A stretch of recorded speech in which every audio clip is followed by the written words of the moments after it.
Break के बाद स्वागत है। लोकसभा चुनाव में बेहतर प्रदर्शन करने के बाद समाजवादी पार्टी के मुखिया अखिलेश यादव ने आज कई पदाधिकारियों की बैठक बुलाई, जिसमें पार्टी के कई कार्यकर्ता, सांसद, पूर्व विधायक, पार्षद समेत कई लोग पहुंचे। सपा प्रमुख अखिलेश यादव के साथ पार्टी के राष्ट्रीय महासचिव शिवपाल सिंह यादव भी पार्टी कार्यालय पहुंचे। पार्टी के कई पदाधिकारी अपने अपने तरीके से स्वागत के लिए फूलों का गुलदस्ता लेकर पहुंचे और पार्टी के एजेंडे को लेकर कार्यालय पर चर्चा हुई। विषय बनी हुई है।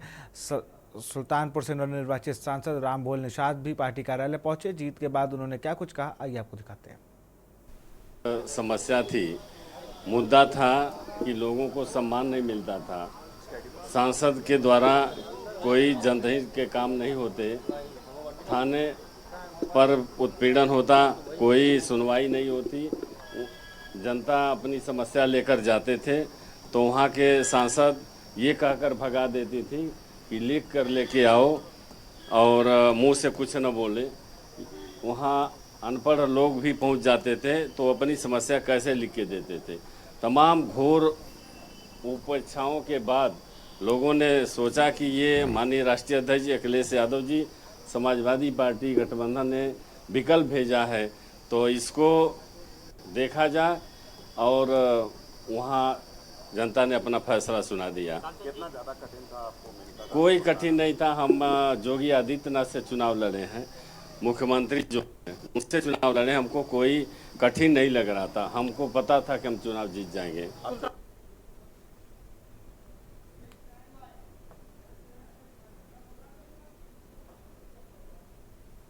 लखनऊ में अखिलेश यादव से मिलने के लिए पार्टी के कई पदाधिकारी पहुंच रहे हैं और आजमगढ़ से हमारे साथ मौजूद हैं विजयलाल यादव जी, जो भोजपुरी गायक भी हैं। विजयलाल जी, किस तरीके अखिलेश यादव से मुलाकात करेंगे? अब चूंकि लोकसभा चुनाव बीत चुका है, आप धर्मेंद्र यादव के पक्ष में आप देख रहे थे कि लगातार चुनाव प्रचार प्रसार भी कर रहे थे, वहां से जीत भी मिल चुकी है, क्या कहेंगे? सबसे पहले आपके चैनल के माध्यम से जितने साथी हमें देख रहे हैं मैं उनको प्रणाम करता हूं। या पूरे प्रदेश के शानदार साथियों, नौजवानों का विजयलाल यादव इस्तेकबाल करता है, अभिनंदन करता है, स्वागत करता है। बहुत बहुत धन्यवाद।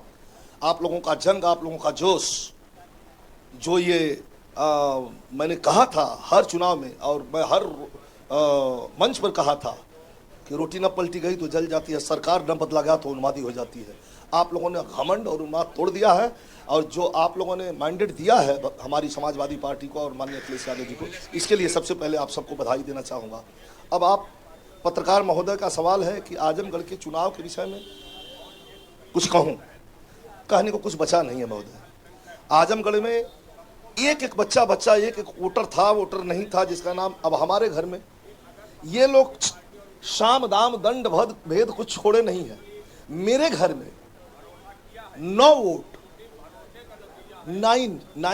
9 वोट मेरे घर में, मेरे घर का वोट काट दिया गया है। ये कुछ छोड़े नहीं है कि मैं कैसे फिर से सत्ता हथिया लूं, लेकिन जनता ने लड़ करके, जीता करके, इनको हरा करके और इनकी औकात बता दिया। ये तीसरी बार है। माननीय राष्ट्रीय अध्यक्ष जी लड़े थे तो भी मैंने इस परीक्षा से मैं पास था। उपचुनाव में धर्मेंद्र यादव जी लड़े थे तो भी इस परीक्षा में पास था। फिर इस चुनाव में पहाड़ जैसा, चट्टान जैसा धर्मेंद्र यादव जी के सामने मैंने सीधा खोल के खड़ा था कि आप घबराइएगा मत, हम हैं। मतभेद नहीं होता है कि भाई के खिलाफ है? बैठते हैं, एक साथ खाते हैं, पीते हैं, सब वो बातचीत है हमका, लेकिन मतभेद है हमारा आपका मतभेद। तो ये थे हमारे साथ विजयलाल यादव जी, जो निरहुआ के सगे बड़े भाई हैं और आजमगढ़ से जिस तरीके निरहुआ ने भाजपा की सीट पे सांसदीय चुनाव लड़ा था और वो वहां से हार गए थे और इनके ही सगे बड़े भाई धर्मेंद्र यादव के पक्ष में खड़े होकर के समाजवादी पार्टी के लिए वोट मांग रहे थे और धर्मेंद्र यादव ने आजमगढ़ से जीत हासिल की है। अब वो पार्टी कार्यालय आए हैं, अखिलेश यादव से मुलाकात करेंगे और तमाम और पदाधिकारी भी मुलाकात करेंगे। जरूर ये देखा जा सकता है कि इस बैठक में जरूर बड़े फैसले लिए जा सकते हैं और बड़े चेहरों के नाम आने के बाद एक बार फिर से सियासी हलचल तेज हो जाएगी। वीडियो जर्नलिस्ट आदित्य तिवारी के साथ शिवा शर्मा के न्यूज लखनऊ। सब पार्टी कार्यालय पे अखिलेश यादव पहुंच रहे हैं और आप हमारे पीछे तस्वीरें देख सकते हैं कि अखिलेश यादव का काफिला उनके घर से सीधे निकल करके समाजवादी पार्टी कार्यालय पहुंचेगा और सीधे सीधे आप तस्वीरों में देख सकते हैं कि किस तरीके पूरा काफिला कड़ी सुरक्षा के बीच में अखिलेश यादव इस वक्त पार्टी कार्यालय पहुंचेंगे और पार्टी में जो पदाधिकारी हैं, जो मौजूद हैं, उनसे मुलाकात करेंगे। जो नवनिर्वाचित सांसद हैं, जो पदाधिकारी हैं, अलग अलग प्रकोष्ठ के, अलग अलग तरह के, उनसे मुलाकात करेंगे। अखिलेश यादव को सीधे आप तस्वीरों देख सकते हैं किस तरीके से उन्होंने जनता का, पार्टी कार्यकर्ताओं का और मीडिया को अभिवादन किया है। हाथ हिला करके उनके सामने अपनी तस्वीरें एक साफ तौर से देख सकते हैं कि समाजवादी पार्टी कार्यालय के अंदर जाते हुए अखिलेश यादव की ये तस्वीरें हैं जो भारी सुरक्षा के बीच में पार्टी कार्यालय पहुंचे और तमाम पदाधिकारियों से और जो सांसद जो जीते हैं इस लोकसभा चुनाव में उनसे मुलाकात करेंगे। और अंदर समाजवादी पार्टी के राष्ट्रीय महासचिव शिवपाल सिंह यादव भी मौजूद हैं। तो बड़ी बैठक एक अंदर सपा कार्यालय के अंदर होने जा रही है और जरूर देखा जा सकता है कि इसमें अखिलेश यादव अपना जो जीत का मंत्र है वो जरूर देखने को मिलेगा और जरूर अपने सांसदों से, अपने पार्टी के पदाधिकारियों से, कार्यकर्ताओं से एक मैसेज देने का प्रयास करेंगे कि आगे किस तरीके से उत्तर प्रदेश के अंदर चुनावी रणनीति को कायम करना है और किस तरीके से पूरे उत्तर प्रदेश में काबिज होना है। वीडियो जर्नलिस्ट आदित्य के साथ शिवा शर्मा, के न्यूज, लखनऊ। अलीगढ़ के महबूब नगर में पेयजल समस्या के चलते आज क्षेत्रीय महिलाओं का गुस्सा फूट पड़ा। पेयजल समस्या से तंग महिला आज क्षेत्रीय पार्षद के घर पर पहुंची। पार्षद के बीच चौराहे पर लाकर हाथ पैर बांधकर बंदी बना दिया। इस दौरान हाथ पैर बांधकर पार्षद की रिहाई की गुहार लगातार नजर आया। महिलाओं का कहना है कि क्षेत्र में पिछले लंबे समय से पेयजल की समस्या बनी हुई है।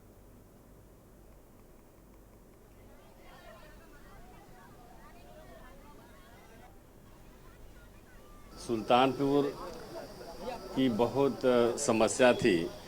मुद्दा था कि लोगों को सम्मान नहीं मिलता था। सांसद के द्वारा कोई जनहित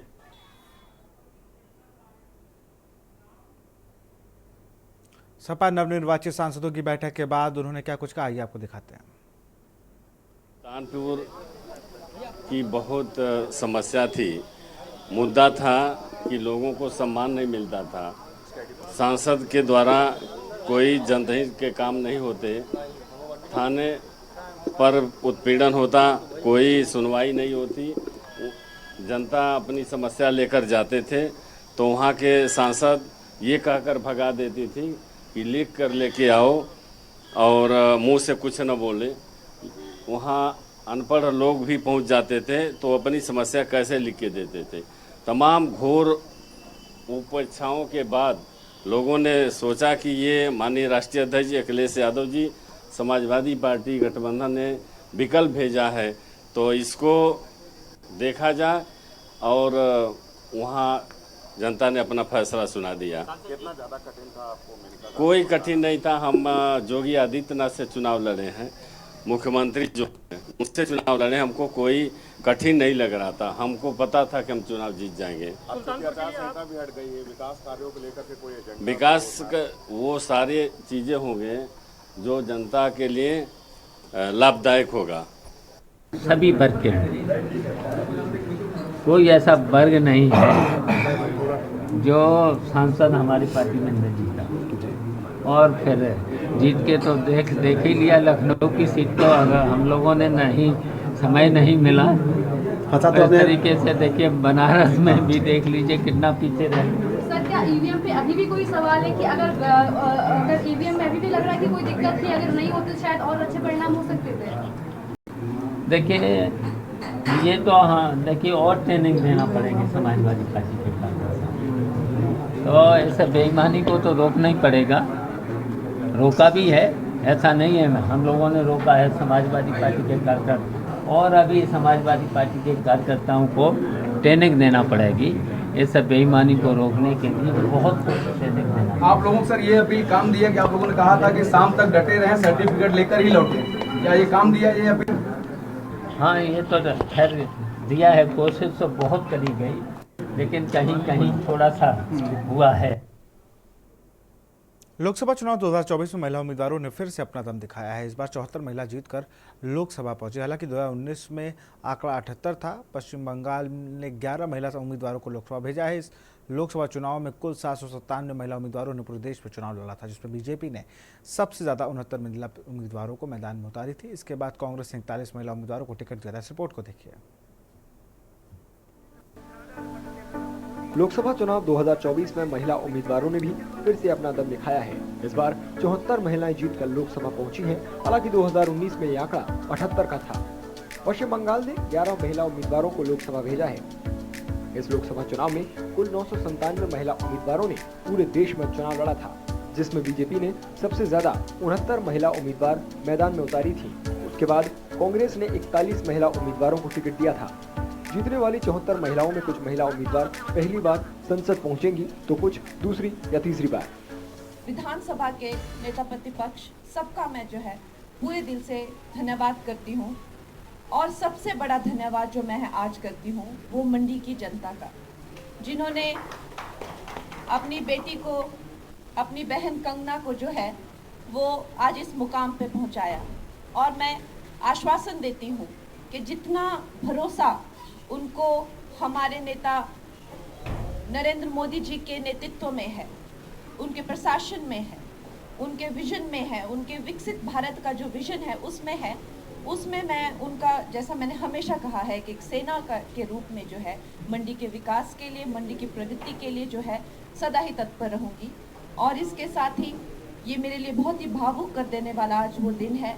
It's a kind of reward for our work as a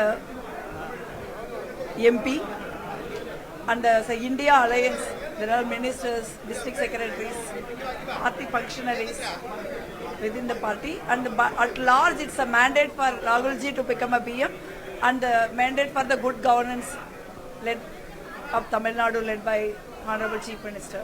So it's all together. Actually we all again re-elected with a massive margin. I would like to thank people of Karur, again treat me like their own daughter. Samajwadi party की उम्मीदवार डिंपल यादव, जिन्होंने मुकाबले में BJP के जयवीर सिंह को हराकर Mainpuri Lok Sabha seat जीती, डिंपल ने उन पर भरोसा जताने के लिए लोगों का धन्यवाद किया। मैनपुरी के सभी लोगों को जिन्होंने समर्थन दिया समाजवादी पार्टी को और जिन्होंने नहीं भी दिया, सबको बहुत बहुत धन्यवाद देना चाहूँगी। और मैं समझती हूँ कि आज मैनपुरी ने एक सकारात्मक राजनीति को चुना है। हमेशा मैनपुरी सकारात्मक राजनीति को चुनते आई है, और जैसा कि मैंने पहले भी कहा है, मैं ये अपनी बात दोहराती हूँ कि हमारी प्राथमिकता होगी कि मैनपुरी का विकास कैसे हो। लोकसभा और राज्य विधानसभाओं में भी महिलाओं की 1/3 सीटें आरक्षित करने के लिए संसद में महिला आरक्षण विधेयक पारित होने के बाद ये पहला आम चुनाव है। हालांकि कानून अभी लागू नहीं हुआ है। लोकसभा चुनाव 2024 में कुल 8,360 उम्मीदवार मैदान में थे, जिनमें 3 ट्रांसजेंडर उम्मीदवारों ने निर्दलीय चुनाव लड़ा था, लेकिन वे सभी हार गए। वहीं इतिहास की बात करें तो देश की पहली और दूसरी लोकसभा में 24 महिला सांसद थीं।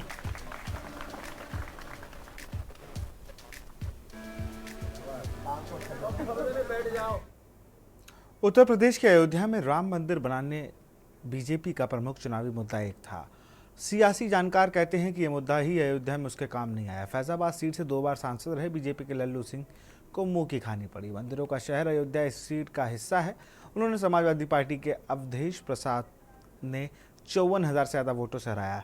संत जगत गुरु परमहंस आचार्य ने हार के लिए बीजेपी अध्यक्ष जेपी नड्डा को जिम्मेदार ठहराया। इस रिपोर्ट को देखिए। उत्तर प्रदेश के अयोध्या में राम मंदिर बनाना बीजेपी के प्रमुख चुनावी मुद्दों में से एक था। सियासी जानकार कहते हैं कि ये मुद्दा ही अयोध्या में उसके काम नहीं आया। फैजाबाद सीट से 2 बार सांसद रहे बीजेपी के लल्लू सिंह को मुंह की खानी पड़ी। मंदिरों का शहर अयोध्या इसी सीट का हिस्सा है। उन्हें समाजवादी पार्टी के अवधेश प्रसाद ने 54,000 से ज्यादा वोटों से हराया। संत जगतगुरु परमहंस आचार्य ने हार के लिए बीजेपी अध्यक्ष जेपी नड्डा को जिम्मेदार ठहराया है।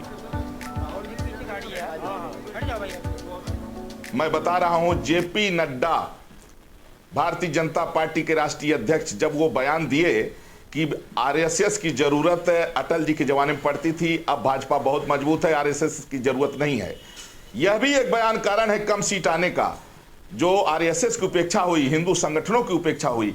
हिंदू संगठन जो है ये दिन रात प्रयास करते हैं निस्वार्थ भाव से भाजपा के लिए। आरएसएस भाजपा की रीढ़ की हड्डी है। अगर आरएसएस कट गई तो भाजपा का वजूद नहीं बचेगा। अयोध्या में बीजेपी की हार को लेकर चर्चा ज्यादा ही हो रही है। 2019 में 62 के मुकाबले उत्तर प्रदेश में इस बार बीजेपी को सिर्फ 33 सीट मिली है। और भाजपा की जो सीटें कम हुई है उसमें एक सबसे बड़ा जो कारण है कि भाजपा के नेता एक दूसरे को हराने के लिए पूरी ताकत झोंक दिए थे। इसलिए हार के कारणों की समीक्षा हो, जो भीतर घात हुआ हो उसकी भी समीक्षा होनी चाहिए। केवल एक तरफा अयोध्या वासियों को गाली न दी जाए। अयोध्या में बने भव्य राम मंदिर की प्राण प्रतिष्ठा इस साल 22 जनवरी को प्रधानमंत्री नरेंद्र मोदी की अगुवाई में हुई थी। इसके बावजूद बीजेपी फैजाबाद सीट हार गई। वहीं अयोध्या के लोगों के मुताबिक बीजेपी की हार की वजह गांवों के वोटरों का गुस्सा था। राम मंदिर के आसपास किए गए विकास के कामों की वजह से वहां रह रहे लोगों को परेशानी हुई। श्रद्धालुओं के लिए गलियारे बनाने और शहर की खूबसूरती बढ़ाने के लिए लोगों के घरों और दुकानों को तोड़ा गया था। ऐसे कई लोगों का कहना है कि उन्हें सही मुआवजा तक नहीं मिला। बीजेपी की सहयोगी पार्टी जेडीयू के नेता केसी त्यागी ने गुरुवार को कहा कि उनकी पार्टी ने अग्निवीर योजना की समीक्षा की मांग की। हालांकि उन्होंने ये भी कहा कि बीजेपी की अगुवाई वाले एनडीए के जेडीयू के बिना शर्त समर्थन। बीजेपी की सहयोगी पार्टी जेडीयू के नेता केसी त्यागी ने गुरुवार को कहा कि उनकी पार्टी ने अग्निपथ योजना की समीक्षा की मांग की है। हालांकि उन्होंने ये भी कहा कि बीजेपी की अगुवाई वाले एनडीए को जेडीयू का बिना शर्त समर्थन होगा। अग्निवीर योजना को लेकर के मतदाताओं के एक हिस्से में नाराजगी रही है। हमारी पार्टी चाहती है कि विस्तार से उन कमियों खामियों को दूर किया जाए जिसको लेकर के जनता ने सवाल उठाए। लोकसभा चुनाव प्रचार के दौरान कांग्रेस समेत विपक्षी गुट इंडिया के सहयोगियों ने वादा किया था कि अगर वे सत्ता में आए तो अग्निपथ योजना को रद्द कर देंगे। 1 जून को कांग्रेस नेता राहुल गांधी ने राष्ट्रपति द्रौपदी मुर्मू को लेटर लिखकर अग्निपथ योजना पर हस्तक्षेप करने की अपील की थी, ताकि शहीद सैनिकों के परिवार को दिए जाने वाले मुआवजे पर भेदभाव न हो। अपनी प्रचार रैलियों में भी राहुल गांधी ने कई बार अग्निपथ योजना का जिक्र करते हुए कहा था कि इस योजना से शहीदों की 2 कैटेगरी बन गई है। नरेंद्र मोदी जी ने पहली बार हिंदुस्तान के जवानों को मजदूर में बदल दिया है। मजदूर में बदल दिया है। कहते हैं कि 2 तरीके के शहीद होंगे, एक नॉर्मल जवान या अफसर,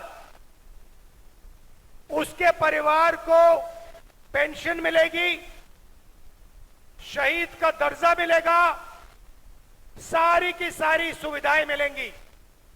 और दूसरा, गरीब घर का बेटा जिसको अग्निवीर नाम दिया है, इस अग्निवीर को ना शहीद का दर्जा मिलेगा, ना पेंशन मिलेगी, ना कोई सुविधा मिलेगी, ना कैंटीन मिलेगी।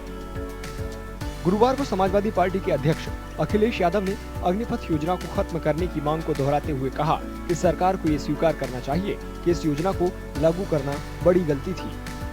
मैं समझता हूँ अग्निवीर व्यवस्था तुरंत खत्म होनी चाहिए। सरकार को स्वीकार करना चाहिए कि उनकी गलती है कि उन्हें अग्निवीर जैसी व्यवस्था नहीं लानी चाहिए। और न केवल अग्निवीर व्यवस्था खत्म होनी चाहिए, बल्कि बहुत से नौजवान जिनको रोजगार नहीं मिल पाया, फौज में जाना चाहते थे, उन्हें उम्र की छूट भी देनी चाहिए। आम आदमी पार्टी के राज्यसभा सांसद संजय सिंह और हरियाणा के रोहतक लोकसभा सीट से जीते कांग्रेस के उम्मीदवार दीपेंद्र सिंह हुड्डा ने भी अग्निपथ योजना को बंद करने की मांग का समर्थन किया है।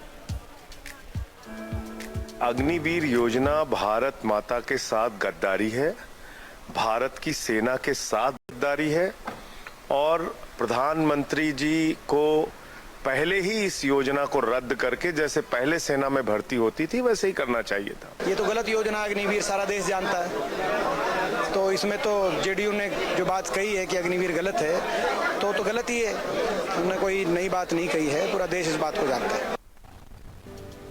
मोदी सरकार ने जून 2022 में तीनों सेवाओं में जवानों की उम्र कम करने के मकसद से अग्निपथ योजना के जरिए अग्निवीरों की भर्ती को मंजूरी दी थी। अग्निपथ योजना में 17.5 साल से 21 साल तक की उम्र के युवाओं को 4 साल के लिए भर्ती करने का नियम है। साथ ही कुल भर्ती अग्निवीरों में से 25% 15 साल के लिए रखे जाएंगे।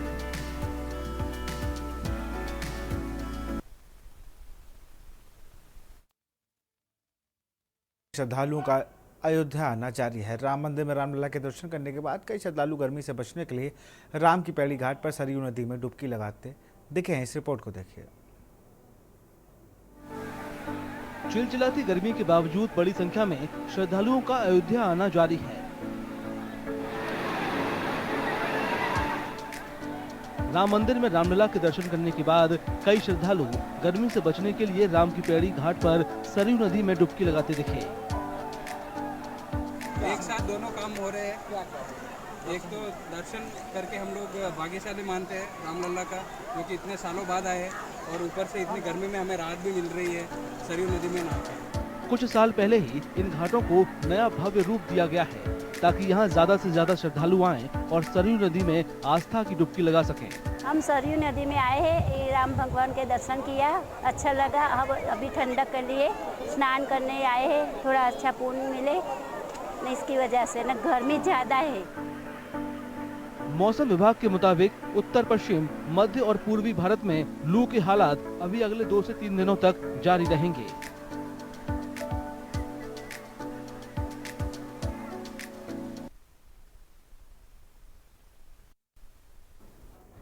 फिलहाल देश की बात में इतना ही। देखते रहिए न्यूज़ इंडिया। नमस्कार।